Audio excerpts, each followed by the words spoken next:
et nous comptons ensemble avec vous après-midi. Et comme nous connaissons son rendez-vous que nous ne pouvons pas rater. Donc alors, nous disons bon Dieu merci parce que nous permet que nous sommes capables de rentrer la caillou pour nous partager avec vous la parole de Dieu. Nous saluons toutes les actions, quel que soit côté, quel que soit sous groupe attendez, quel que soit côté que le Seigneur localise. Nous saluons Tabernacle évangélique de Béré et toutes les actions sous groupe.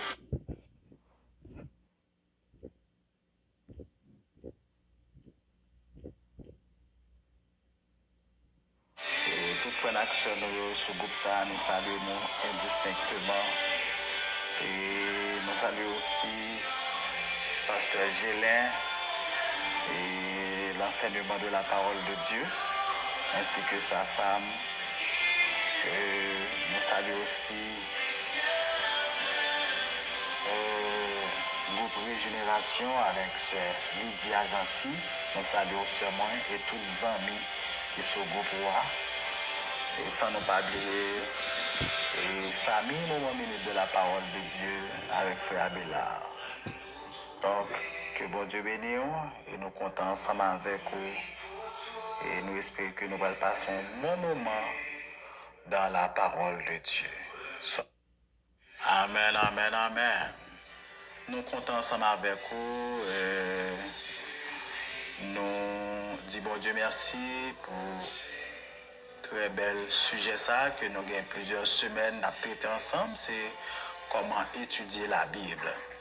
Et nous avons dans l'introduction pourquoi étudier la Bible. Pour qui ça étudier la Bible.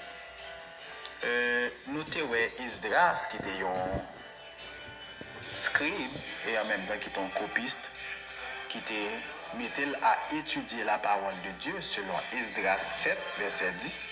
Esdras t'a étudié, Esdras t'a pratiqué la parole de Dieu, la loi de Dieu, et il t'a enseigné.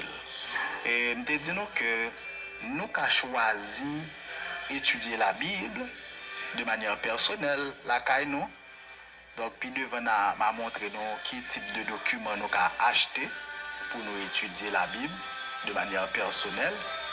Nous avons choisi d'aller dans la théologie. Ok, si vous avez temps pour étudier, pour aller dans l'école, vous avez choisi de faire ça.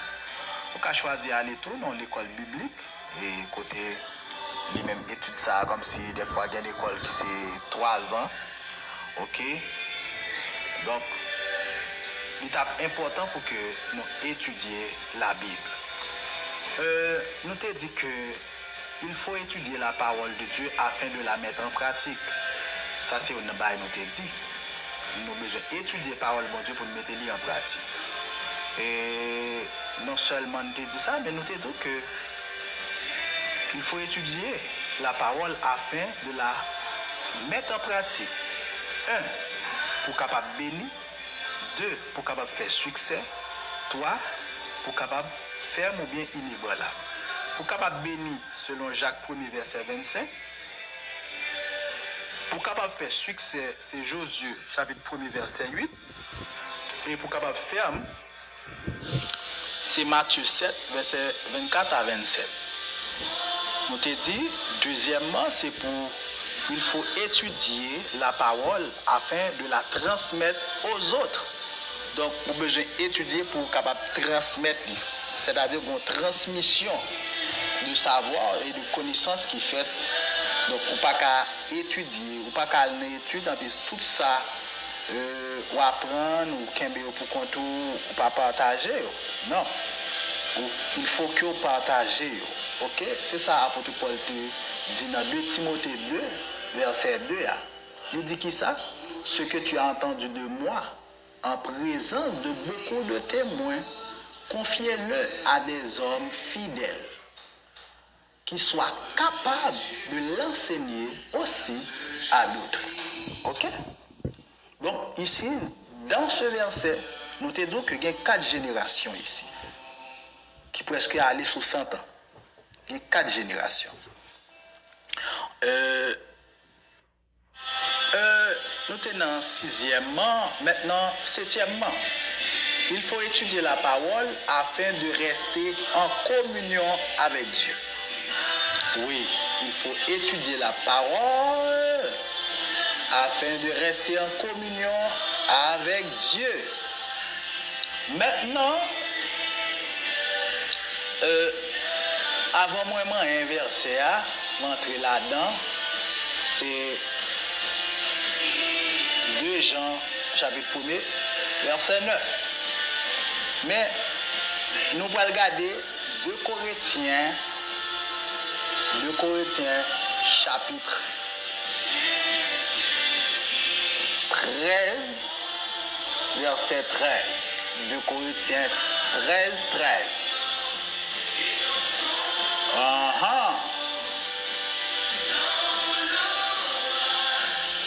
Il dit que la grâce du Seigneur Jésus-Christ, l'amour de Dieu et la communion du Saint-Esprit soient avec vous tous.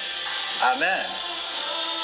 Il dit que la grâce du Seigneur Jésus, l'amour de Dieu et la communion du Saint-Esprit soient avec vous tous. Donc ici nous est Jésus-Christ, nous est Dieu le Père et nous est le Saint-Esprit. Amen. Ici, il dit que et la communion du... Amen. Alors, si vous voulez avoir la communion avec Dieu, il faut étudier chaque jour la parole de Dieu. Amen. Il faut étudier chaque jour la parole de Dieu. Et m'a posé peut-être ma question. Est-ce que nous prenons le temps pour étudier la parole chaque jour, pour méditer la Bible chaque jour? Mais bon, c'est ça, c'est un plus gros problème que l'Église a confronté aujourd'hui. Nous n'avons pas des chrétiens qui attachés à la parole de Dieu, pas des chrétiens qui a importance à nous pour nourrir la vie, pour nourrir nous. Amen. Donc, il est important, mes frères et sœurs, pour que nous nourrissions à travers la parole de Dieu. Dans son premier, il dit qui ça, son texte sont habitués avec elle. Il dit, mais qui trouve son plaisir dans la loi de l'Éternel et qui la médite jour et nuit. Côté auteur dit il prend plaisir dans la loi de l'Éternel et il médite jour et nuit. Donc si moi-même avant nous voulons développer une bonne relation, avoir une bonne communion avec Dieu, de l'intimité, nous besoin, mes frères et sœurs, développer, exercer, faire des exercices spirituels dans la parole de Dieu. Parce que pas de communion sans la parole de Dieu. Amen. Ou pas qu'un chrétien ou prier seulement ou pas lire la Bible. Ou pas méditer la parole, ou pas étudier la parole. Amen. Puis devant nous parler avec. Nous prier sans la parole, prier pas efficace. Prier pas efficace. Amen. Alléluia. On regarde avec moi dans 2 Jean chapitre 1, verset 9. Quiconque va plus loin et ne demeure pas dans la doctrine de Christ n'a point Dieu. Celui qui demeure dans cette doctrine a le Père et le Fils. Amen. Et on va surmonter plus haut pour qu'à comprendre ça, il a dit plus bas. Il dit car plusieurs séducteurs sont entrés dans le monde qui ne confessent point que Jésus-Christ est venu en chair. Celui qui est tel, c'est le séducteur et l'antichrist. Aïe, aïe, aïe, aïe, aïe. Plusieurs séducteurs sont entrés dans le monde. Et ils sont rentrés, ils n'ont pas confessé que Jésus-Christ est venu dans la chair. Ils n'ont pas reconnu que Jésus-Christ est venu dans la chair. Eh bien, on dit, eh bien, si on ne pas reconnaître que Jésus-Christ est venu dans la chair, eh bien, celui qui est tel, c'est le séducteur et l'antéchrist.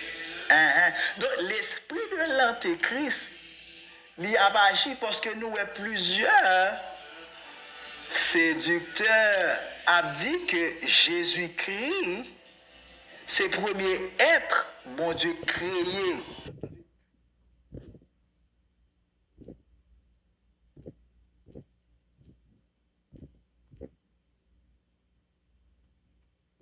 Être, bon Dieu, créé.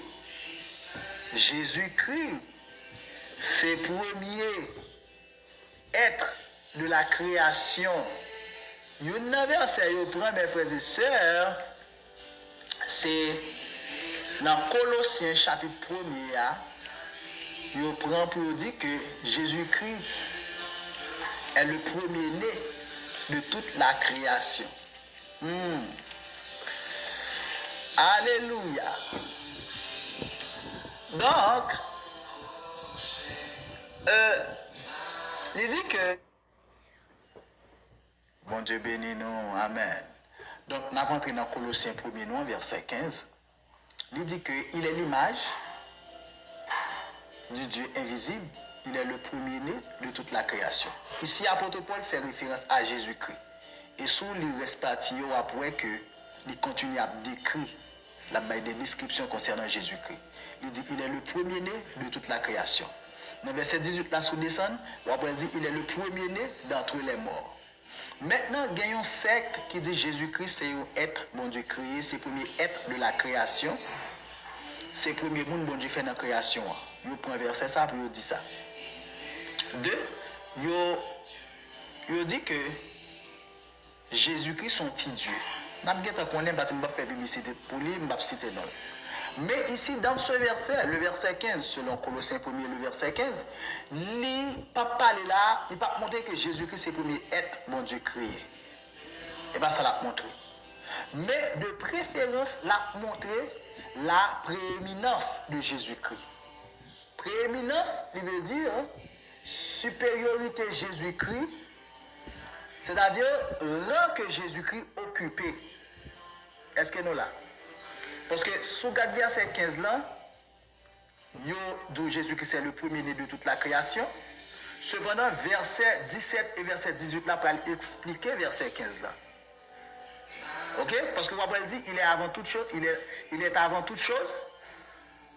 Hein? Il est avant toute chose. Toute chose subsiste en lui. Il est la tête. Oui, il est la tête du corps. Il est le commencement. Il est le premier-né d'entre les morts. Afin d'être en tout le premier. Afin d'être en tout le premier. Ici, verset 17 et verset 18 là, tout expliqué verset 15 là, parce que il montrait que Jésus-Christ, c'est tête, il montrait Jésus, c'est tête l'église là, il montrait Jésus-Christ, c'est le commencement.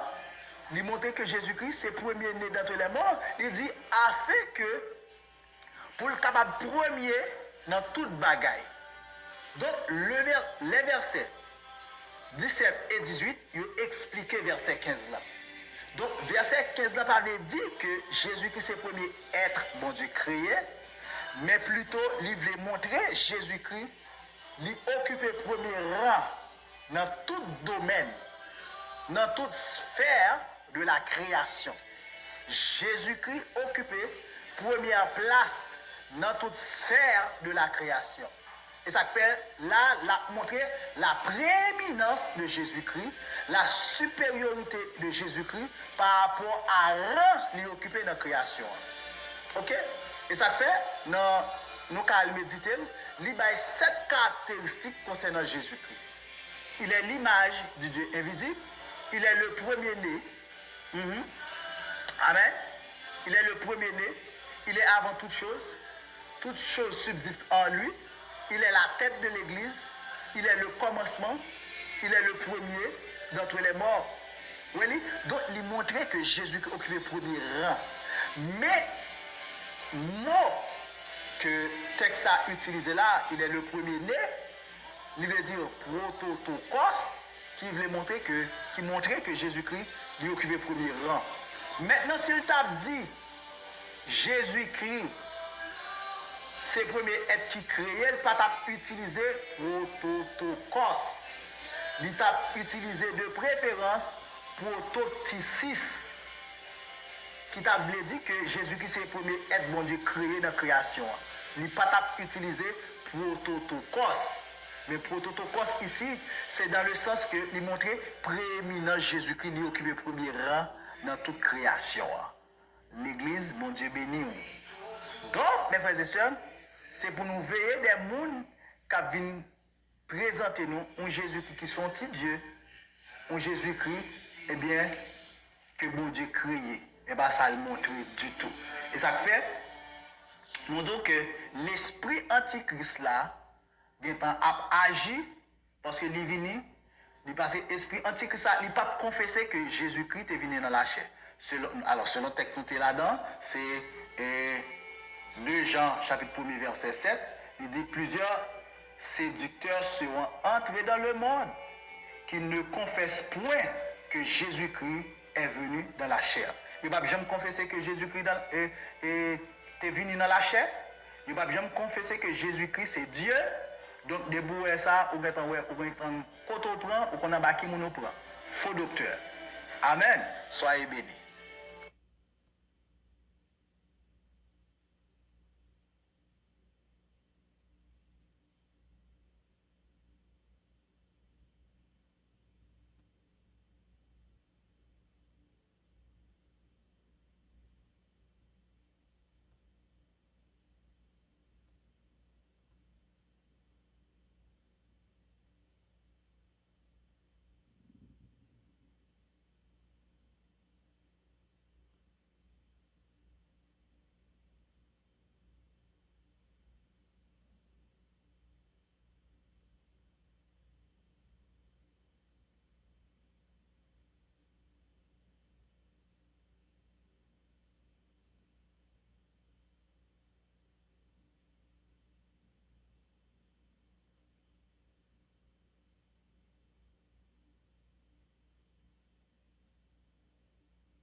Amen, amen. Donc, il faut étudier afin d'éviter les erreurs doctrinales.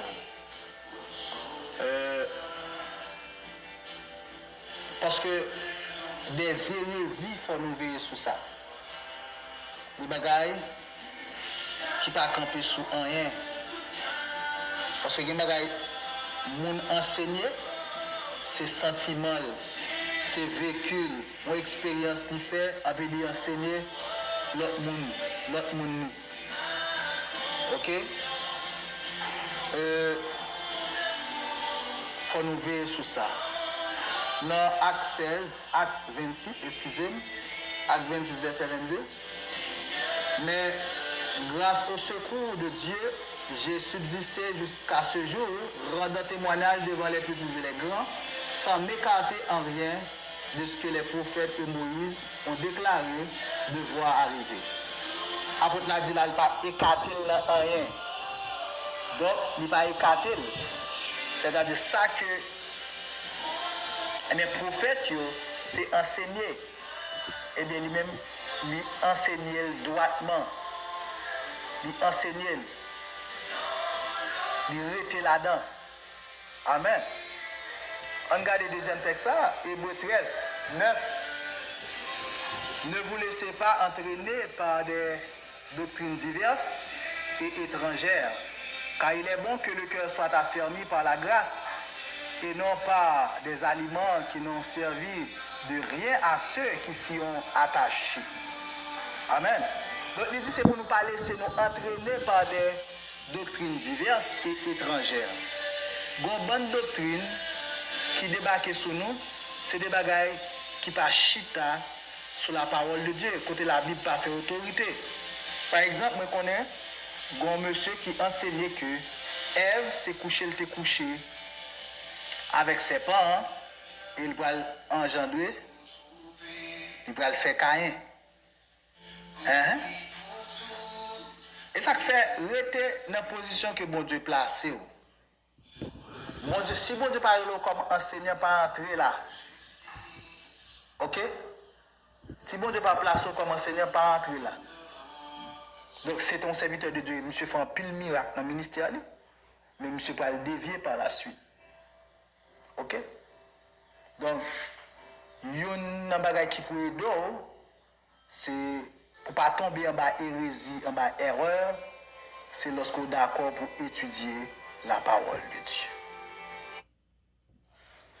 Amen. Actes chapitre 17, verset 11. Ces Juifs avaient des sentiments plus nobles que ceux de Thessalonique. Ils reçurent la parole avec beaucoup d'empressement. Soulignez ça. Et ils examinaient chaque jour les Écritures. Soulignez ça. Pour voir si ce qu'on leur disait était exact. Amen. Donc, ils reçoivent la parole avec beaucoup d'empressement. Et chaque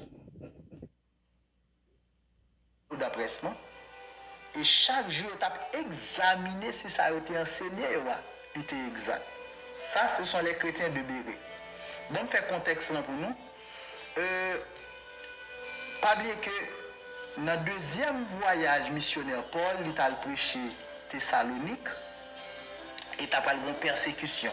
Sous le chapitre 17, là, à partir du verset 1er ou après ça. Et Paul a quitté Thessalonique pour aller Béret et dans d'autres villes. Et l'arrivée Béret, chrétiens ont recevoir parole bon Dieu avec un peu d'empressement. Et deuxièmement, ils ont examiné chaque jour la parole de Dieu. Mes frères et sœurs, à l'époque des chrétiens de Béret, il n'y a pas de Bible, genre que moi-même avant, je dis à nous une Bible avec des références. Vous comprenez, je dis à nous une Bible là, sous toute forme, électronique, manuscrit, sous toute forme. Il n'y a pas de bien comme ça. Imaginez pour chrétiens, ça a fait un temps d'enseignement pour fouiller, pour comprendre l'écriture. Il a fait des recherches qui tendent pour eux. Je dis à nous avons des Bibles avec référence, nous dans toute misère ça. Mais le texte l'a dit, il examinait chaque jour les Écritures. Est-ce que nous ils ont examiné la parole de Dieu à chaque jour pour te regarder, pour te voir si ça a été enseigné en réalité exact. Amen. Donc, je dis à nous besoin des gens qui ont examiné les Écritures, qui ont examiné la parole de Dieu. Neuvièmement, Amen. Donc, neuvièmement, il faut étudier la parole afin de pouvoir prier efficacement. Donc, si nous besoin prier de manière efficace, nous avons besoin d'étudier la parole de Dieu. Parce que vous n'avez pas qu'à chrétien. Alors, mes frères et sœurs, après-midi, nous avons 4 raisons qu'il faut étudier la parole de Dieu. Et la dernière raison, il faut étudier afin de pouvoir résister au diable. Matthieu 4, verset 10. Jésus lui dit, retire-toi Satan, car il est écrit. Tu adoreras le Seigneur ton Dieu et tu le serviras lui seul. Tu adoreras le Seigneur ton Dieu et tu le serviras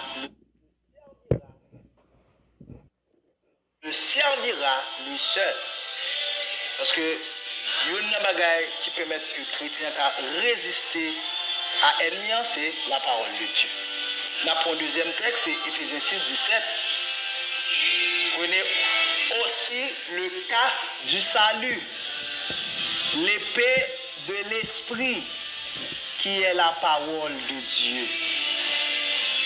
Une bagaille qui pour terrasser l'ennemi, c'est la parole de Dieu. Mes frères et sœurs, il faut que la prière nous soit alignée à la parole de Dieu. Il faut que la prière soit alignée à la parole de Dieu. Donc, nous ne pouvons pas prier sans que la prière ne soit pas alignée avec la Bible. Donc, l'ennemi n'a pas qu'à résister devant une prière qui accompagne la parole. Depuis prière, il n'y a pas de Bible là, il n'y a pas de verset là, il n'y a pas accompagné de la parole, eh bien, il manque efficace. Il manque efficacité. Amen. Donc, il faut étudier afin de pouvoir résister au diable. Donc, il y a une chose qui a fait que, eh bien, pour battre l'ennemi, c'est la parole de Dieu. Parce que l'ennemi n'a pas qu'à camper devant la parole de Dieu. On va prendre une tentation Jésus. Jésus va aller la parole, Matthieu 4. Matthieu 4. Il va aller la parole, il utiliser la parole. Si mettre l'évangile là, mettre la parole là, Jésus même, en tant que la parole vivante, il utilise la parole. Moi, même avant, Jésus, la parole incarnée, la parole vivante, mes frères et sœurs, il utilise la parole pour terrasser l'ennemi. Pendant ce temps, nous là, capitaine d'études là, nous faisons semaine dans la Bible, et là, nous arrivons à l'église là, vous comprenez, peut-être les prédicateurs ont prêché, ou ouvert le verset là. Bon, si son prédicateur même qui pas même dans la Bible même, il n'a pas même ouvert le même, bâton, mes frères et sœurs, c'est pour nous nourrir la vie, nous, nourrir tête nous avec la parole. Seule la parole qui a échappé nous. Donc, nous avons 10 raisons qui pour permettre nous étudier la parole de Dieu. 10 raisons nous devons étudier la parole de Dieu. 10 raisons qui pour faire étudier la parole de Dieu. Nous avons besoin d'étudier la parole de Dieu pour nous mettre en pratique. Nous avons besoin d'étudier la parole de Dieu pour nous enseigner à l'autre monde. Nous avons besoin d'étudier la parole de Dieu pour nous conserver une doctrine saine et équilibrée. Nous avons besoin d'étudier la parole de Dieu pour nous capables de nourrir spirituellement. Nous avons besoin d'étudier la parole de Dieu pour nous capables de connaître la vérité. Nous avons besoin d'étudier la parole de Dieu pour nous atteindre la maturité. Nous avons besoin d'étudier la parole de Dieu pour nous rester en communion avec Dieu. Nous avons besoin d'étudier la parole de Dieu pour nous éviter les erreurs doctrinales. Nous avons besoin d'étudier la parole de Dieu pour nous capables de prier, pour nous prier de manière efficace. Et nous avons besoin d'étudier la parole de Dieu pour nous capables de résister à l'ennemi. Gloire à Dieu. On revient.